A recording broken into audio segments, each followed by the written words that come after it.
Bom, vamos desempacotar isso.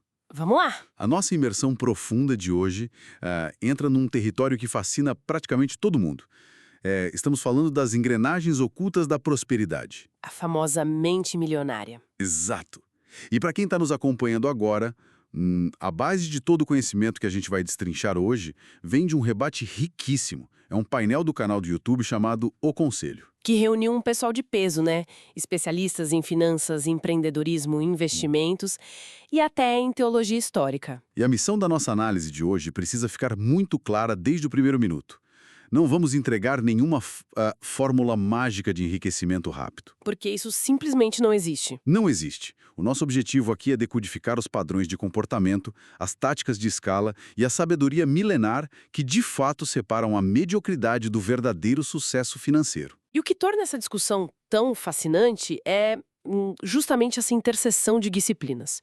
Quando observamos a matemática financeira cruzada com o comportamento humano, sabem, e com o peso da história, percebemos que a construção de riqueza raramente é um acidente. É uma engenharia. É uma engenharia. A jornada não começa em uma planilha complexa ou em um gráfico da bolsa, mas sim na mente. E um dos pontos mais contundentes que eles levantam logo no início é a quebra de um mito gigante. Aquela premissa de que o comportamento vence a técnica. Exatamente. O comportamento vence a técnica em quase todas as situações. E aqui é onde a coisa fica incrivelmente interessante. Porque, para ilustrar essa superioridade do comportamento, a discussão traz um contraste que parece ficção, mas é pura realidade. É um caso retirado do livro A Psicologia Financeira. O do faxineiro. Esse mesmo. De um lado da balança, nós temos o Ronald James Reed, um homem comum que passou a vida inteira trabalhando com vassouras e bombas de combustível. Como faxineiro e frentista. Isso. Mas, quando ele faleceu, o testamento revelou algo chocante. Ele havia acumulado um patrimônio de mais de 8 milhões de dólares. Sendo faxineiro. E do outro lado do ringue, para criar o contraste perfeito, ele cita uma história do Richard Fusconi. Que era o oposto do faxineiro no papel. O extremo oposto.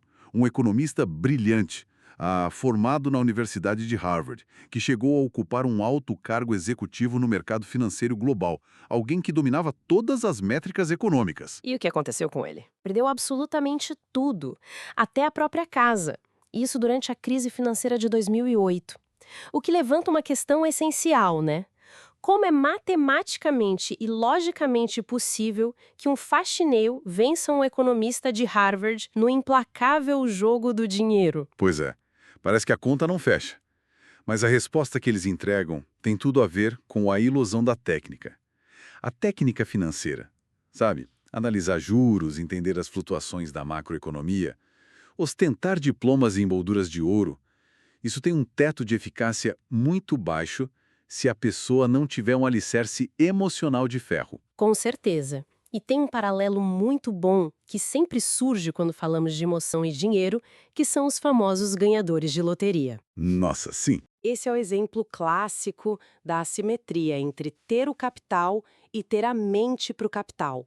A estatística mostra pessoas recebendo 10, 20, 50 milhões de reais da noite para o dia e num prazo curtíssimo de 3 a 5 anos. Declarando falência. Declarando falência total. E a explicação psicológica para isso é fascinante. O patrimônio de uma pessoa sempre vai tentar escorregar pelas mãos dela até se equiparar ao nível da estrutura emocional que aquela pessoa possui para lidar com o dinheiro. O faxineiro acumulou milhões de forma silenciosa e metódica porque ele dominava atributos que o dinheiro exige: a paciência, a resiliência e a disciplina ao longo de décadas. Ele tinha o comportamento ideal enquanto o economista se afogou na própria alavancagem. E atrelado a esse comportamento de consistência, o debate traz uma redefinição da palavra valor. Nós somos bombardeados com a ideia de que, para gerar valor, alguém precisa ser o próximo gênio do Vale do Silício. Inventar um aplicativo revolucionário. Ou desvendar uma profissão do futuro que ninguém nem sabe o nome ainda. Mas a definição de valor que eles debatem é brutalmente simples e muito mais pé no chão. Valor é ter a perseverança de fazer repetidamente aquilo que todo mundo desiste de fazer por achar difícil ou entediante. Esse é o ponto exato. E há uma história compartilhada no painel que ilustra isso perfeitamente. Um dos especialistas relatou como começou a carreira dele. Ele dava aulas de contabilidade básica para turmas de graduação em administração. E convenhamos, para a esmagadora maioria dos alunos que querem ser grandes executivos, a disciplina de contabilidade é vista como um verdadeiro sonífero. É árida, né? É técnica, chata. Muito chata. Mas ao invés de aceitar o tédio, o que ele fez? Ele percebeu que a maioria dos professores também não gostava de ensinar aquilo. Eles operavam no piloto automático, passando slides burocráticos. A sacada dele foi pensar em como ensinar finanças e contabilidade de um jeito absurdamente inovador, dinâmico. Que ninguém mais estava tentando fazer. Exato. Ele resolveu brilhar no lugar onde todo mundo estava dormindo. Ele criou um valor imenso exatamente em cima do tédio. E quando alguém faz isso, aniquila a concorrência. E isso nos leva a um desdobramento inevitável dessa mentalidade, que é a eterna batalha entre a perspectiva e a incerteza. O ser humano tem uma versão natural ao risco. É do nosso instinto. Sim, a tendência predominante é moldar decisões de carreira e de negócios, buscando eliminar as incertezas da vida. É a busca quase desesperada pela garantia. O emprego com salário fixo caindo na mesma data todo mês, a estabilidade de não poder ser demitido, a ausência de grandes sobressaltos. Mas aqui entra a armadilha que eles destrincham, e confesso que essa parte me fez pensar muito. Ao optar por essa blindagem total contra o risco, a pessoa acaba colocando um teto inquebrável no próprio crescimento. O material usa o termo de que a pessoa capa a própria perspectiva de sucesso exponencial. Porque se a matemática do seu mês já está definida no primeiro dia, não há espaço para multiplicadores. Perfeito. Para construir riqueza de verdade, é preciso ter estômago para habitar zonas de incerteza, pois é unicamente na incerteza que mora a perspectiva. Mas não basta apenas ficar parado na incerteza, torcendo pelo melhor. Existe uma ferramenta técnica que funciona como a ponte entre a incerteza e a riqueza material. E os especialistas são categóricos ao afirmar que essa ferramenta é a venda. Saber vender é o grande acelerador. O acelerador da prosperidade, e eles fazem um trabalho fenomenal de desmistificar o que significa vender, tirando da jogada aquela imagem pejorativa de alguém empurrando um produto de qualidade duvidosa para tentar bater meta. Eles ampliam esse conceito de uma forma que muda totalmente a nossa visão de mundo. A premissa deles é de que a vida, em sua essência, é um grande teatro. E todos nós estamos vendendo alguma coisa em tempo integral. Pensa comigo, um professor de história não está apenas despejando datas, ele está vendendo a ideia e a importância da educação para dezenas de alunos. Um pai ou uma mãe estão o tempo todo vendendo a imagem de serem uma referência de caráter e moral para os filhos. Até o soldado no quartel está vendendo a ideia de soberania e proteção. Essa ampliação conceitual é vital, porque a venda não é apenas sobre trocar um item físico por dinheiro. É a ferramenta definitiva para alcançar o que chamamos de escala. E a escala é o único elemento capaz de comprimir o tempo. Comprimir o tempo é a chave. O painel concorda que se alguém economizar e investir, digamos o equivalente a um café por dia, os juros compostos eventualmente transformarão essa pessoa em um milionário. O grande problema é que talvez essa matemática exija 150 anos para se concretizar. E o tempo de vida humano é limitado. Ninguém tem 200 anos para ficar rico. Ninguém tem. Para conseguir enriquecer em um tempo hábil e ainda ter saúde para desfrutar disso, a solução não é apenas cortar gastos, mas aumentar a receita de forma agressiva. É aí que a escala entra no jogo. E hoje o ambiente digital nos entrega uma vantagem que as gerações passadas não tinham. Estamos falando da capacidade de distribuir algo, reduzindo drasticamente o que os economistas chamam de custo marginal. Vamos traduzir isso para algo bem palpável. No passado, se um autor quisesse vender 1000 exemplares de um livro físico, o esforço envolvia imprimir as 1000 cópias, pagar 1000 vezes pelo papel, arcar com frete, armazenagem. Cada venda nova trazia um custo proporcional atrelado. O custo marginal era alto. Hoje, com a internet, se um especialista cria um software, um curso digital ou um sistema, o custo para entregar esse acesso para 10 pessoas ou para 100.000 pessoas é praticamente idêntico. O esforço humano e financeiro para produzir mais uma unidade beira o zero. E isso é o que define uma escala absurda. O que nos leva ao conselho mais prático de toda essa análise. Uma reflexão poderosa sobre onde colocar a nossa energia. O consenso deles é o seguinte: a obsessão não deve ser sobre como acumular 1 milhão em dinheiro. O foco diário deve ser em como gerar 1 milhão em impacto. É a lei de causa e efeito. Quando alguém consegue vender as próprias ideias, o próprio valor ou uma solução para um problema de milhões de pessoas, melhorando a vida dessas pessoas, o estilo de vida milionário se torna apenas um sintoma colateral dessa equação. 1 milhão de impacto sempre vai preceder 1 milhão na conta bancária. Sempre. E o que mais me deixa surpresa é que ao longo do painel eles mostram que essa mecânica de impacto, estratégia e escala não é um subproduto dos nossos tempos modernos ou das startups de tecnologia. Eles cruzam a linha das finanças puras e mergulham na sabedoria e nos textos milenares para demonstrar que o conceito de que a mente vence o braço sempre operou nos bastidores da humanidade. Eu diria que essa é a parte mais intrigante da nossa imersão de hoje. Eles resgatam histórias antigas, não por um viés religioso ou esotérico, mas analisando-as como grandes estudos de caso de estratégia de negócios. E um dos exemplos que eles trazem é o relato bíblico dos irmãos gêmeos Jacó e Esaú. Para quem não lembra, Esaú era aquele arquétipo do trabalhador braçal extremo. Ele era o caçador. O cara da ação que ia para o meio do campo torrar cada gota de energia física que tinha no corpo. Em contraste total, tínhamos Jacó, que preferia a quietude das tendas. Ele ficava no acampamento, observando as dinâmicas, cozinhando, pensando, praticando o que o painel rotula inteligentemente como ócio criativo. E a grande virada de chave nessa história ocorre em um momento de vulnerabilidade biológica. Exato. Esaú retorna de uma longa caçada completamente exausto. Ele cobra um preço que parece desproporcional. Ele pede o direito de primogenitura de Esaú. Que era tudo na época. Naquele contexto histórico, a primogenitura significava o controle da maior parte da riqueza da família e a liderança de todo o clã. Trazendo para o mundo moderno, é como se um executivo, após trabalhar 80 horas na semana, à beira de um esgotamento mental, vendesse todas as opções de ações que tem na empresa por uma pizza. Apenas porque está desesperado por qualquer forma de alívio rápido e não consegue mais raciocinar a longo prazo. É uma dinâmica de negociação fantástica de se observar. Uma pessoa esgotada fisicamente, desesperada ou faminta, aceitará invariavelmente os piores termos em um acordo. Sem dúvida. O controle absoluto sempre estará nas mãos de quem teve o ócio criativo para formular estratégia sem o desespero da sobrevivência imediata. Mas a história se aprofunda. A sabedoria ali depositada destrói aquela crença popular de que riqueza, nos tempos antigos, era puramente uma dádiva mágica ou sorte.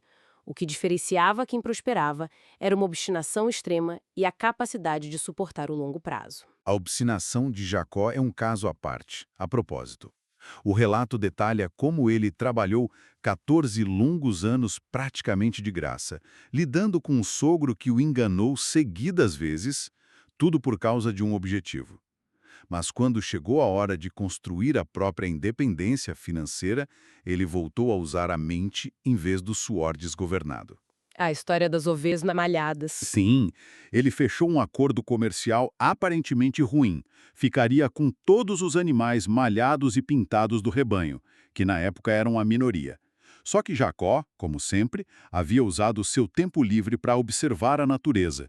Ele notou padrões de cruzamento e criou um sistema visual de estímulo na hora do acasalamento dos animais mais robustos. O resultado foi que as crias mais fortes nasceram malhadas. Ele basicamente hackeou a genética do rebanho através da observação, enriqueceu rapidamente e deixou o antigo chefe para trás. É espetacular. É mais uma prova histórica de que trabalhar de forma inteligente dizima o esforço puramente braçal. E para mostrar que esse é um padrão repetitivo da humanidade, não restrito a um único livro, o debate traz um outro exemplo brilhante.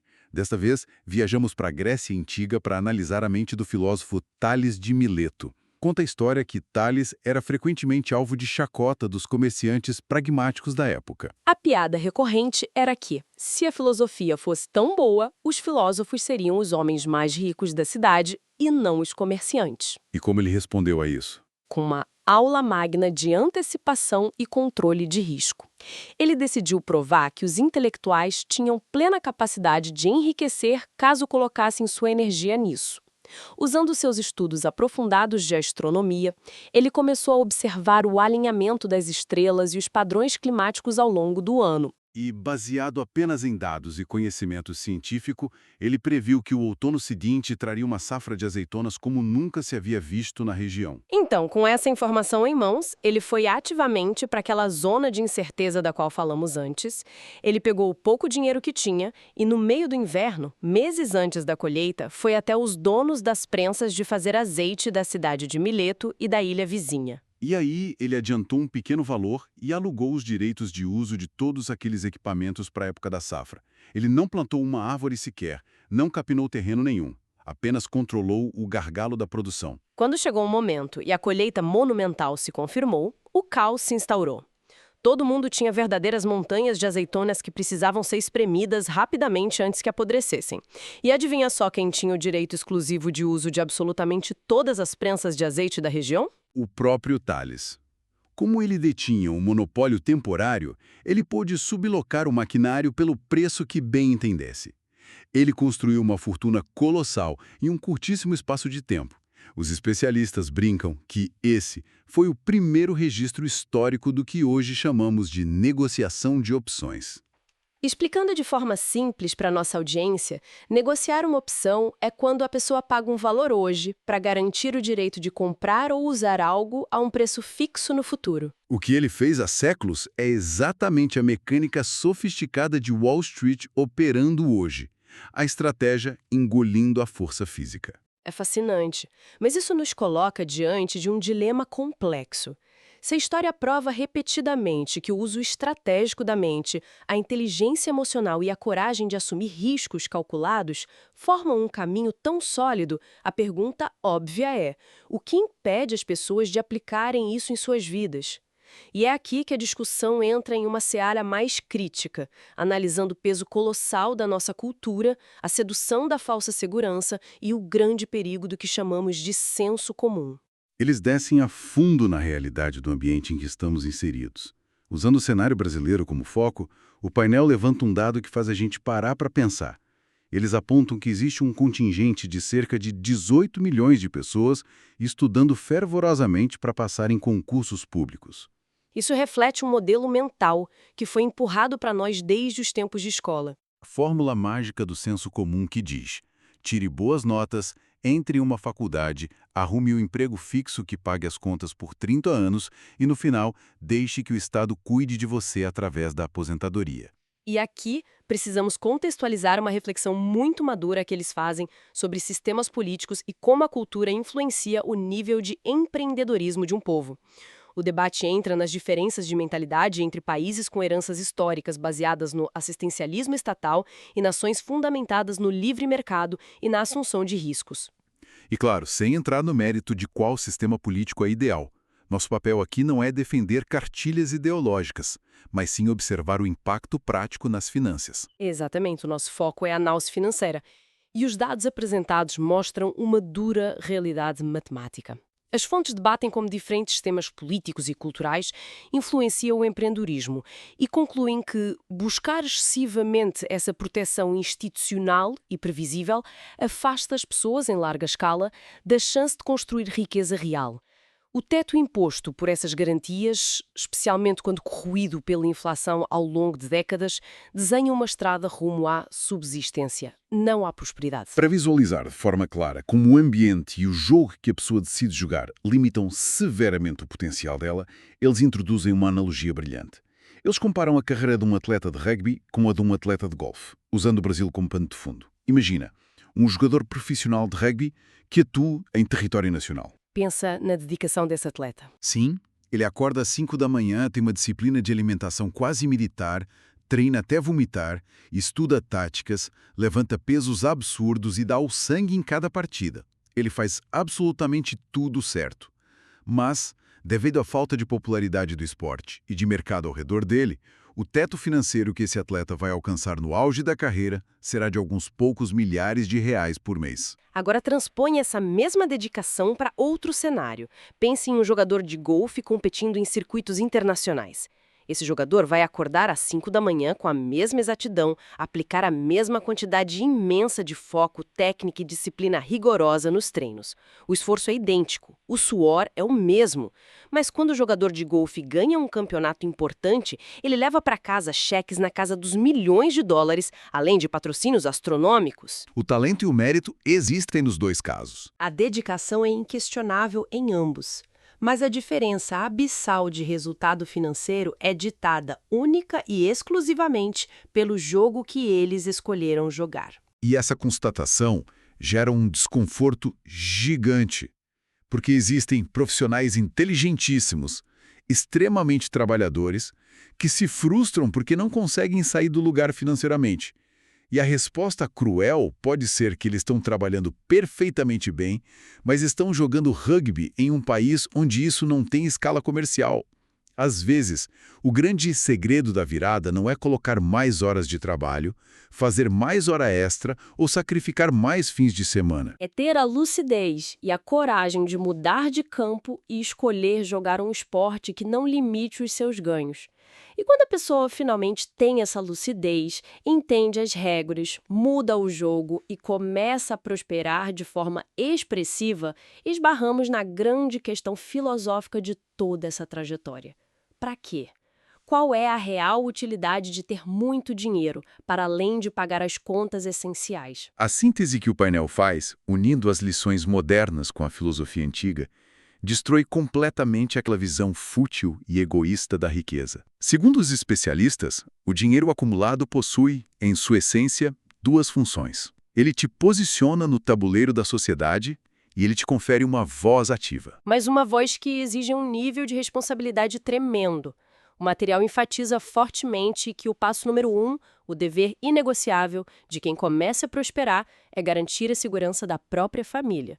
Prover um teto seguro, alimentação de qualidade, uma excelente educação e conforto aos seus. Falhar nisso seria uma negligência indesculpável, segundo todos os textos discutidos. Mas o ponto de virada é entender que, uma vez que a bolha familiar está protegida e o estilo de vida está garantido, o dinheiro excede o seu propósito de sobrevivência pessoal. É nesse momento que a voz e o posicionamento entram em ação. Pense na dinâmica histórica do mundo.